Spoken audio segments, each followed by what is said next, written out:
Only Jahmyr Gibbs. Ray Davis was 17.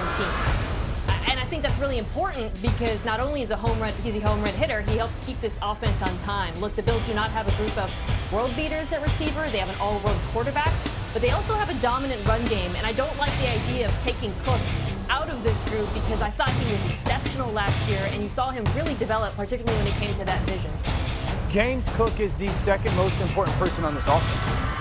Obviously, Josh Allen at quarterback is, and on the unit of the offensive line, everybody's offensive line matters. But when it comes to the importance of somebody on an offense, he's the second most important player on their offense. And to Mina's point, we showed the stat, RC, you talked about the home runs. The Bills don't have this unbelievably exotic run game. There's a beauty in the simplicity that they go through.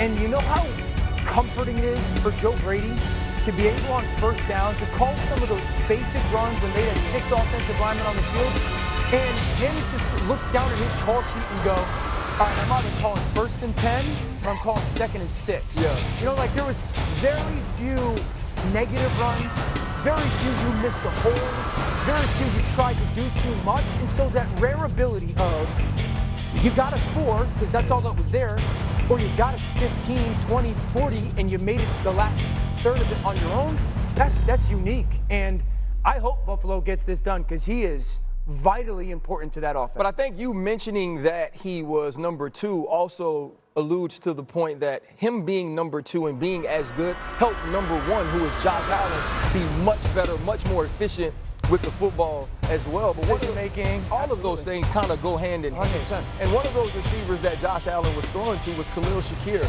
Adam, he was injured in practice. What's going on there?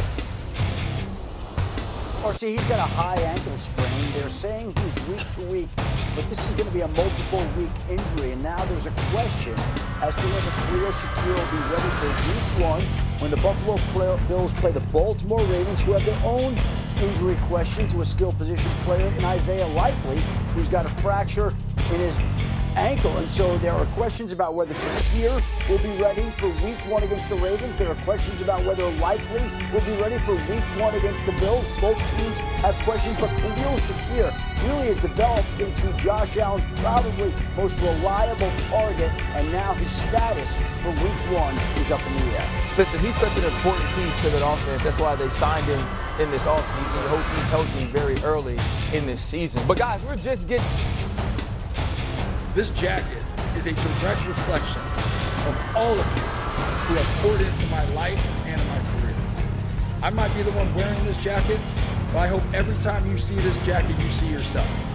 Had it not been for sports, I probably would never cross paths with half of you in here. And that's why sports is such a great reminder to us as humans that we're not divided as people may think. I'm deeply grateful for this incredible honor. We all share a deep love and respect for the game of football, and it transcends time and place. I'm not going to bore you with talks at the University of South Carolina because, well, without them, unlike Antonio Gates, I had to go to college and play football to have a chance to stay here. I just hope by watching me today, you understand that anything is possible. Not just in football, but in the game of life. As Charles Woodson would say, Raiders! As one half of the first brother selected to the Pro Football Hall of Fame, you got to come up here and stand next to me, my man. So as a Norseman by blood, because I am Norwegian, it was only fitting that I became a Viking. The last time I was here, you said that you were the only pro football player in the Hall of Fame that could say this, that you were the second best player in your own family. Well, I agree with that statement, but Hey, several legends of the game will be eligible for induction for the first time next year. Drew Brees, Larry Fitzgerald, and Frank Gore headline that list. Also, head coach Bill Belichick will be on the ballot for the first time after the Hall of Fame changed its bylaws last year to allow coaches to become eligible sooner after leaving the NFL. Also, guys, in case you missed it, check out this photo captured by Steelers DK Metcalf going up and grabbing a pass at camp. Aaron Rodgers is hoping to see some form of that this season.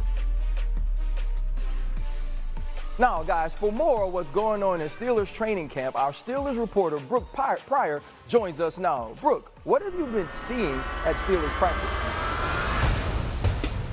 RC, I can tell you I have not seen much of those one-handed catches from DK Metcalf, at least when they matter in those team periods, 11 on 11, not even in 7 on 7. In fact, at yesterday's practice, the last time the Steelers were out on the field in Latrobe, Aaron Rodgers tried for DK Metcalf deep twice and missed him both times in that 7 on 7. So I asked wide receiver Scotty Miller, hey, are some of these misconnections because you guys didn't get a full offseason with Aaron Rodgers? Obviously no OTAs. During minicamp, he wasn't in the team periods. And he said, yeah, 100%.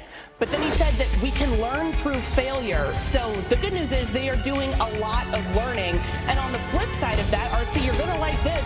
One of the reasons the Steelers offense doesn't look great is because their defense looks pretty incredible. Big reason for that, of course, is the addition of Darius Slay, Jalen Ramsey in the backfield, and up front, those pass rushers, even with TJ Watt not practicing a ton, they don't want to wear him out before the season gets started, getting some younger guys, some reps in there. Jack Sawyer, Nick Herbig have looked good. Y.A. Black up front on that D-line has had a lot of batted balls, so this defense looks great. The offense has a little bit to go. Brooke, thank you so much. You look at what the Pittsburgh Steelers are becoming. Omar Khan, the general manager, is having the most unlike Pittsburgh Steeler offseason that we've ever seen. But Mina, if this offense does struggle early, what is going to be the formula for the Pittsburgh Steelers to win? Well, I think they got to be better at running the ball. I think this is kind of a run-first offense. Aaron Rodgers is a point guard, and you have to have a top 10 defense carry that. Dan, I'm sure you're going to agree with me on this. If this defense doesn't get better at defending motion, it's dead on arrival against the best offenses. Sure. This was a huge problem against the Baltimore Ravens. It was a huge problem all season long. They were a bottom 5 unit in success rate when offenses used motion. When offenses didn't use motion, they were just outside the top 10. That is going to require not just new talent, but also better communication, coaching, because to my eye, Dan, that was probably the single biggest issue with this defense last season. Oh, 100%. It was their major flaw. And RC, you know this better than anybody, so I'll ask you, what's the only thing that matters in Pittsburgh? Championships. Okay, so championships. The Steelers' defense has been the weakness of this football team in the playoffs, of this playoff drought that they're in. Everyone always correlates quarterbacks that fall short in the playoffs. For a defense that always is that top 5, top 7 defense, this is their playoff history since 2017 and what they've given up. 45, 48, 42, 31, and 28. So yes, this defense is going to have to, at least early on, maybe burden some of the weight until the offense catches up. If this is